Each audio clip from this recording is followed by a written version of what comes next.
शीघ्र निर्णय कभी सत्य नहीं होता। शीघ्र निर्णय कभी सत्य नहीं होता, समय दे देना चाहिए। भारत सरकार न्यायपालिका भी केस आने पर देरी लगाती है, विलंब करती है, विलंब करती है। बोले क्यों? भावुक लोगों के हाथों में न्यायपालिका नहीं दी जाती। क्यों नहीं दी जाती? है तुरंत निर्णय करेगा, पता नहीं कितनों को फांसी दे देगा। टोंगिया जी, ये ध्यान रखना, ये ध्यान रखना। गुरखू होती, गुरखू कांटे कांटे कांटे, जानते हो? गुरखू एक कांटे, उसको कुछ वो नहीं, कांटे कांटे होते उसी लता में। लेकिन जाओगे तो मालूम कभी कभी क्या होता, एक चिपकी पैर में, जब तक उसको निकाला दूसरी चिपक जाती, तो तुम एक कदम नहीं चल पाओगे। लेकिन डॉक्टर स्वरूपचंद जी, गुरखू कांटों को देख करके उसमें आग मत लगा देना। जब तुम्हारे घर में संतान का जन्म होगा तो चरुआ में वो गुरखू के कांटे ही काले में पिलाए जाते हैं। और पथरी के रोग वालों को गुरखू का काढ़ा चला दो ना तो पथरी मिट जाती है। इसलिए हर वस्तु में अंदर गुड़ देखना सीखो, कांटे ही मत देखो, औषधि भी देखो। ओहो, बेरी के कांटे, बमूल के कांटे, ये सभी औषधियां हैं। और जितनी कड़वी दवाएं वनस्पतियां हैं सभी औषधियां हैं। नीम की कड़वाहट को ही मत देखो मेरे मित्र, अपने शरीर की खुजली को भी देखो, तुम्हारी शरीर खुजली ठीक कर देंगी। और तुम मिश्री के शक्कर के मिठास को ही मत देखो, उसके दुर्गुण को भी देखो। अरे पिता नरपित सिद्धे, बैठो शीघ्र, जीवों को देख के बैठना भाई। मुस्कुरा लो मित्र रितेश, मुस्कुरा लो, समय है आपका, मुस्कुरा लो। ज्ञानी ज्ञानी जगत में रह करके इतना सीख लेना कि तुम्हारे पिता की अंगूठी गिर गई थी, पानी को ठंडा होने दो, पानी को स्वच्छ होने दो, इतना देर रख लेना। ओहो, सत्य का जीवन देखो, सत्य का जीवन देखो। आचार्य महावीर कीर्ति महाराज बिहार कर रहे थे, कुछ लोगों ने आचार्य महाराज पर लाठी का प्रहार कर दिया। सीट चांदमल जी बढ़ आचार्य महाराज के ऊपर ही हो गए। धन्य गुरु भक्तों को, हो बोले लाठी मेरे ऊपर पड़ेगी, गुरु पर नहीं पड़ सकती। इसी बीच में पुलिस की गाड़ी निकल पड़ी और देखा कि कोई पशु को मार रहे क्या। पास में देखा कि एक साधु नीचे है और एक श्रावक पिट रहा है। आचार्य महाराज को बचा लिया लोगों ने, पुलिस ने। जब बचाया थोड़ी देर बाद कहते हैं सबको पकड़ लिया, गांव के लोग थे। बोले स्वामी बताओ इनका क्या करूं। धन्य इन बीतरागी मुनियों की कथा सुनकर के हृदय पुलकित हो जाता है, नैन आंसुओं से भर आते हैं। आचार्य महावीर कीर्ति महाराज 18 भाषा के ज्ञाता। आज आदमी 2-4 पुस्तकें पढ़ ले तो अहंकार में डूबता। 18 भाषाओं की ज्ञाता। मित्र धीरे से कहते हैं पुलिस अधिकारियों से, यदि आपको मेरे से पूछना है और मेरे अनुसार स्वीकार करना है तो मेरी इतनी सी बात मान लो, आज आप इन विचारों का कोई दोष नहीं है, इनकी अज्ञानता को दोष है, इनको छोड़ दो। ये कोई चतुर्थ काल की घटना नहीं कह रहा हूं, अभी की घटना कह रहा हूं, पंचम काल की। आचार्य विराग सार के गुरु विमल सार और विमल सार गुरु महावीर कीर्ति महाराज।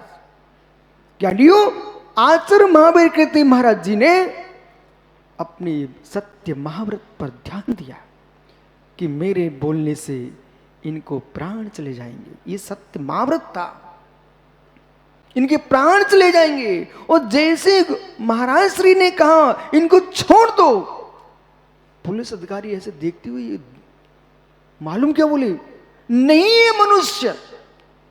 पुलिस अधिकारी क्या बोलते, नहीं ये मनुष्य, ये तो है धरती पे कोई देवता। और जब तक आचार्य महाराज की श्वासें चली, जीवन की श्वासें चली, जिन लोगों ने लाठी का प्रहार किया था वे हर चातुर्मास में दर्शन करने जाने लगे। मित्र, किसी को डंडे से पटक के मत बदलाओ, बदला सको तो अपनी चर्या से लोगों को झुका दो, अपनी चर्या से झुका दो, चर्या से झुका दो। सत्या भीत कर्म किसी को भयभीत नहीं करता। कलह कर्म, कुछ लोगों की आदत है, मंदिर में कोई मीटिंग हो रही हुई है, अनंत चतुर्दशी आ रही है, तुम 1-2 दिन आगे पीछे गोलक खोल लिया करो ना। नितेश कह देना पंचायत से, बोले जब जब अनंत चतुर्दशी आती है उसी दिन सब गोलक खुलती है और वहीं किलकिल होती है। तो लोगों ने मेरी अनंत चतुर्दशी का नाम ही बदल दिया, बोले किलकिलाऊ चतुर्दशी। मित्र ऐसा मत करो, ऐसा मत करो। उसी दिन तो उपवास रहते सबके, अनंत चतुर्दशी का महापर्व है। आप तो मीटिंग कर लो भाई, अपन अनंत चतुर्दशी के 2 दिन बाद खोलेंगे। बोले क्यों? पेट खाली रहते हैं तो जल्दी गुस्सा आ जाती है।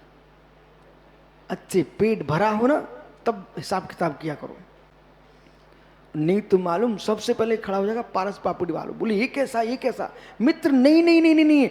जिससे कलह बढ़े, क्लेश बढ़े, चाहे घर में हो, देश में, राष्ट्र में, समाज में, कहीं भी क्लेश की वृद्धि हो, वहां मित्र मौन ले लेना चाहिए। सुब्रत सागर जी, एक जगह बहुत क्लेश हो रहा था, आप समझ जाएंगे। तो जो क्लेश कर रहे थे बहुत उपद्रव मचा हुए थे। मैंने समझाया, नहीं समझ में आया। मैंने कहा मैं तू तो मौन नहीं ले पाएगा, मेरा अखंड 1 महीने का मौन है। सो मैंने 1 महीने का अखंड मौन ले लिया। सो अब सब उसका चेहरा देखें, सो अपने आप ऐसे सिर कर ले, बोले इसने मौन दिला दिया गुरु जी को। अब सोचो आप ऐसे ही क्या करो। घर में कोई उपद्रव हो, उज्जवल पाटनी ना, उनके दादाजी थे पाटनी जी, गुलाब चंद जी। तो दुर्ग में प्रतिदिन मेरे पास आके स्वाध्याय सुनते थे बैठ करके। एक दिन पाटनी का चेहरा उदास। मैंने कहा दादाजी आप तो भगवान आत्मा को कहने वाले हो, उदास क्यों दिख रहे आज? बोले नहीं नहीं गुरु जी, महाराज जी। दूसरे दिन खुश दिखे। हमने आज तो बता सकते कल उदास क्यों थे? बोले महाराज जी बात ऐसी थी, मैं एक मुमुक्षु जीव, जीवन भर पानी छान के पीने वाला। मेरे घर में कल क्या हुआ, रसोई घर में आलू दिखाई दिए मुझे। जो आलू दिखाई दिए तो आज की बहुएं मानने वाली तो है नहीं है, और ज्यादा बोलते तो उपद्रव हो जाता। सो मैंने कल कर लिया उपवास और उनसे कुछ भी नहीं कहा। फिर क्या हुआ? फिर क्या हुआ? बेटे बहुएं नाती पुत्र सब मनाने आ गए। बोले दादा आप खाना खा लो, खाना खा लो, अब कभी नहीं आलू आएगा। मेरा काम बन गया, मैंने शाम को भोजन कर लिया।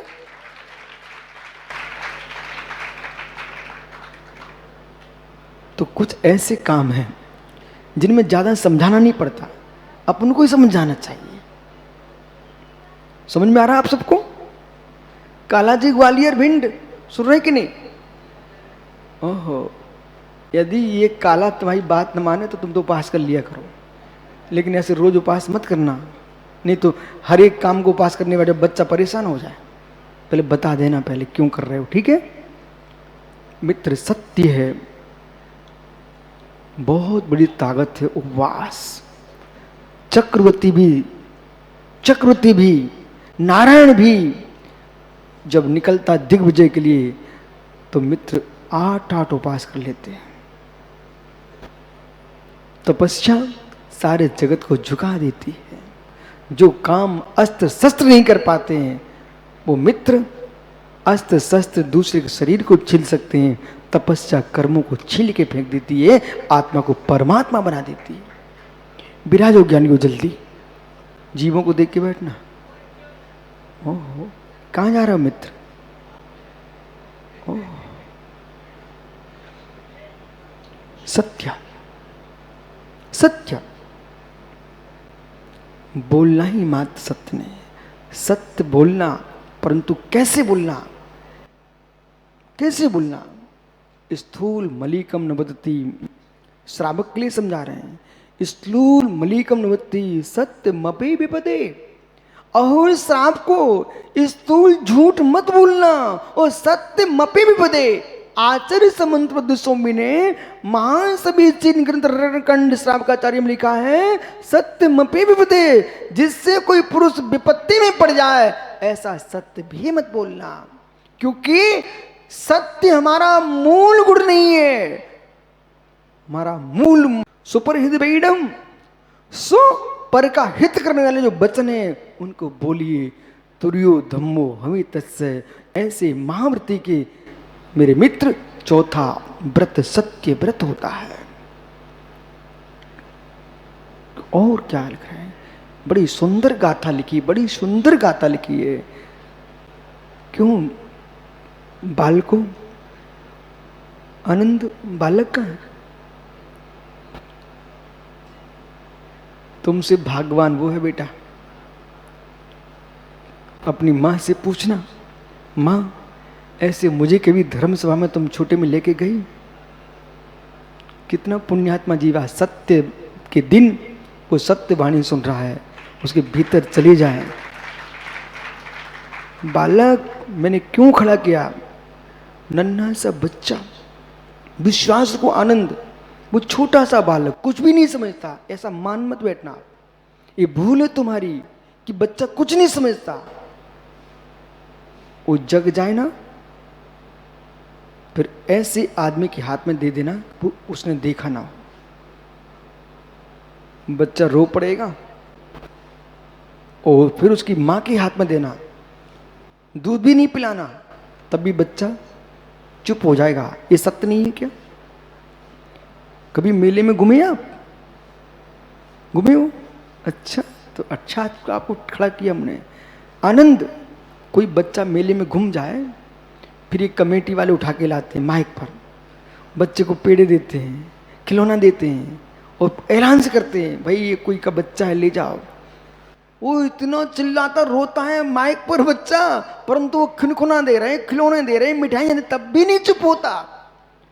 और जैसे ही मतारी के हाथ में, बुंदेलखंडी शब्द है ये मतारी, जैसे ही अम्मा के हाथ में गया, अम्मा, मम्मी के हाथ में नहीं, मम्मी मम्मी चिल्लाते रहते हो, अम्मा, देखो पूरा कंठ खुलता, अम्मा।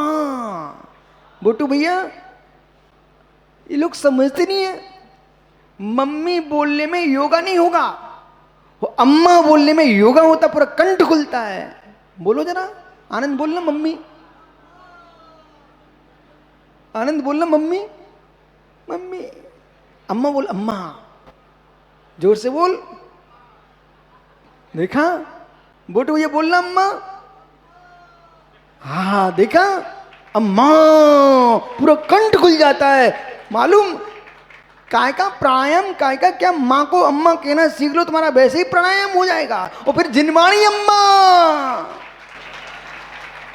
ओहो, आनंद, एक गाथा में लिखा हुआ है कि छोटा सा बच्चा, छोटा सा शिशु, वो अभागिन बागिन मां हो सकती है तो अपने बच्चे को जहर दे, लेकिन जगत में छोटे से शिशु को भी किसी पर विश्वास नहीं है जितना अम्मा पर विश्वास होता है। अम्मा पर विश्वास होता है। तो हमारे भगवान ने कहा, तीर्थंकर ऋषभदेव से महावीर पर्यंत प्रभु ने क्या कहा, हे मित्र, विश्वासो माया। माया यानी अम्मा, माता। विश्वासो माया, जैसे मां पर विश्वास होता है, जैसे मां पर विश्वास होता है बच्चे का, ऐसा विश्व का विश्वास होता है सत्यवादी पर। जगत की मां कहलाती सत्यवादी। इसलिए ज्ञानियों, तुम्हारी सत्य से पहचान हो जाए तो कम से कम हे माताओं, तुम बच्चों के टुकड़े मत करना, नहीं तो मां का हृदय विश्व में बदनाम हो जाएगा। अहो महाव्रतियों, अहो ज्ञानियों, अहो त्यागियों, अहो विद्वानों, अहो मनुष्यों, अहो धर्मात्माओं, तुम्हारे धर्म के नाम से प्रसिद्धि हो जाए तो सत्य की मां बन के जीना, तुम्हारा विश्वास न हट जाए किसी से, किसी का। विश्वासो माओ वही पूज्यो। एक सत्यवादी पुरुष विश्वास में मां के समान होता है, वो पूज्यों में गुरु, पूज्यों में गुरु, जनता के लिए गुरु की तरह पूजता है। और सयणु सत्यवायम पुरुषो सब वही पियो। और मित्र सुजनों के बीच में, सुजनों के बीच में कमल भाई सत्यवादी सबको प्रिय होता है। सबके प्रिय होना चाहते हो मित्र, आपका समय बहुत हो गया, सुनो। सबके प्रिय होना चाहते हो, सबके प्रिय होना चाहते, हाथ ऊपर करना जरा ईमानदारी से। सबके प्रिय होना चाहते हो ईमानदारी से। जितनी शिवरात्रि है, ओहो जितने बाहर बैठे ज्ञानी, सबके प्रिय होना चाहते हो ईमानदारी से बोलो। मोने क्या सबके प्रिय होना चाहते हो ना माताओं, सबके प्रिय होना चाहते हो। यदि सबके प्रिय होना चाहते हो तो तुम सत्य को प्रिय बना लीजिए। जिसका सत्य प्रिय होता है, जिसका सत्य प्रिय होता है, वो सबका प्रिय होता है। ज्ञानी बैठ जाओ। सत्यवादी मां के समान है, सत्यवादी गुरु के समान है। मित्र सत्यवादी सबका प्रिय होता है, इसलिए ज्ञानी सत्य बोलो, सत्य चलो, सत्य जियो, सत्य पियो, सत्य खाओ और सत्य जियो, यही मोक्ष मार्ग है। आत्मा शुभावम परिभाव भिन्नम, आत्मा शुभावम परिभाव भिन्नम।